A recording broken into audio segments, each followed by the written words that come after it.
After Ralph Waldo Emerson resigned from the Second Church of Boston, he took up the vocation of the prophetic American scholar to inspire his generation to an original relation to the universe. In his essays and Lyceum addresses, Emerson also called for the poet who could render this original relation a vital lived experience. Walt Whitman, who quite literally believed himself the incarnation of the poet Emerson had called forth, answered Emerson's call in these opening lines of Song of Myself. I celebrate myself, and what I assume, you shall assume. For every atom belonging to me as good belongs to you. In these lines, an original relation to the universe takes the shape of unbound atoms becoming forms of life through a poetic utterance. Their speaker assumes the form of life that the I who celebrates myself becomes. The you the poet addresses shall become an equable form of life. And what I assume, you shall assume. But where exactly does this foundational act of communication, this primal communion, take place? Rather than specifying a particular place and time in the here and now in which I utters these phrases in the presence of a you,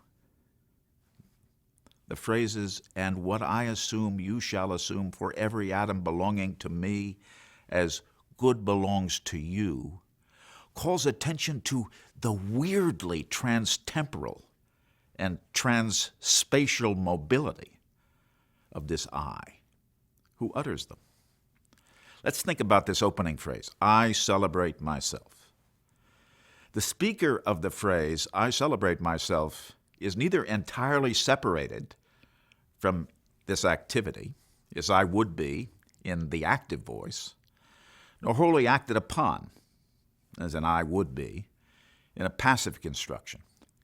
Instead, the I takes up the intransitive verbal activity linguists describe as the middle voice.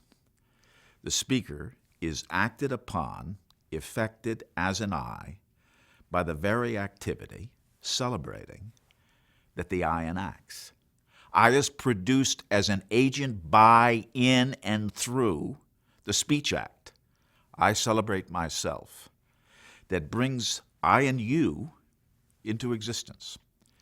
For every atom belonging to me as good belongs to you apparently refers to the process of taking up unbound atoms as the human form of a reader of these lines. The you who shall gather atoms into the shape of the human form of life reading these lines celebrates myself as equably as does the speaker, who also comes into existence through and as and in the utterance, I celebrate myself.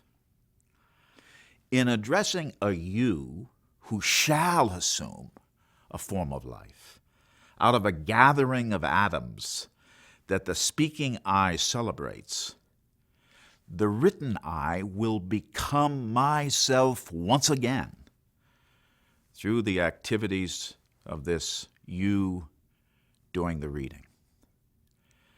But if every atom that the speaker assumes as belonging to the me also belongs to the you, the I and you cannot be restricted to the poet-reader relationship.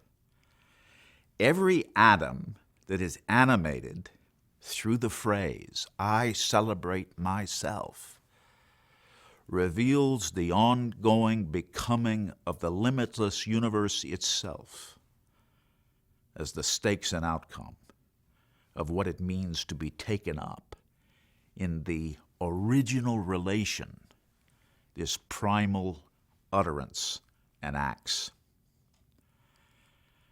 Walt Whitman explained the mysterious import of this utterance much more succinctly when he said, "It would be ridiculous to think of song of myself as belonging to any one person."